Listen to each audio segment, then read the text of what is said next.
বাবাকে নিয়ে চিড়িয়াখানায় যেতে চাই। ছোট্ট মেয়ের কান্না, মায়ের কিডনি আর স্ত্রীর অটুট ভালোবাসায় বেঁচে থাকার লড়াই শাহিনের। আমার নাম সাইদুর রহমান শাহিন। আমি একজন পেশায় দিনমজুর, কারেন্টের কাজ করতাম। বিগত 4 বছর আগে হঠাৎ করে জানতে পারি যে আমার 2টা কিডনি নষ্ট। আপনারা আমার বাবার পাশে দাঁড়ান। আমি আমার বাবাকে নিয়ে বাঁচতে চাই। বাবা সুস্থ হলে আমাকে চিড়িয়াখানায় নিয়ে যাবে। আমি বাবার হাত ধরে মাদ্রাসায় যেতে চাই।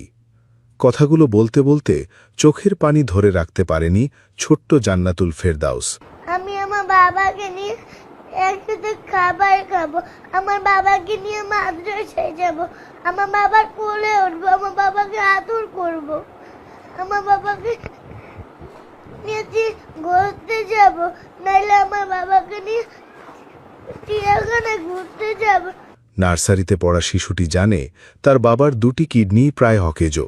সপ্তাহে 2 বার ডায়ালাইসিস করতে হয়। তাই তার সবচেয়ে বড় স্বপ্ন এখন খেলনা নয়, নতুন জামা নয়, শুধু বাবাকে সুস্থ দেখা। অন্যদিকে মা ফরিদা বেগমের আক্ষেপ আরও গভীর। আমার আরেকটা কিডনি থাকলে সেটাও ছেলেকে দিয়ে দিতাম, কিন্তু ডাক্তার নিচ্ছে না। একজন মা নিজের জীবন ঝুঁকিতে ফেলে ছেলেকে একটি কিডনি দিয়েছেন, অথচ আজও সেই সন্তান মৃত্যুর সঙ্গে লড়ছে। আমি পারি না, আমার ছেলের লেগে আমি আরেকটা কিডনিও দিয়ে দিতে পারলে আমি দিয়ে দিতাম। ডাক্তারে নিব না, নিলে আমার সন্তানকে আমি বাঁচাইতাম।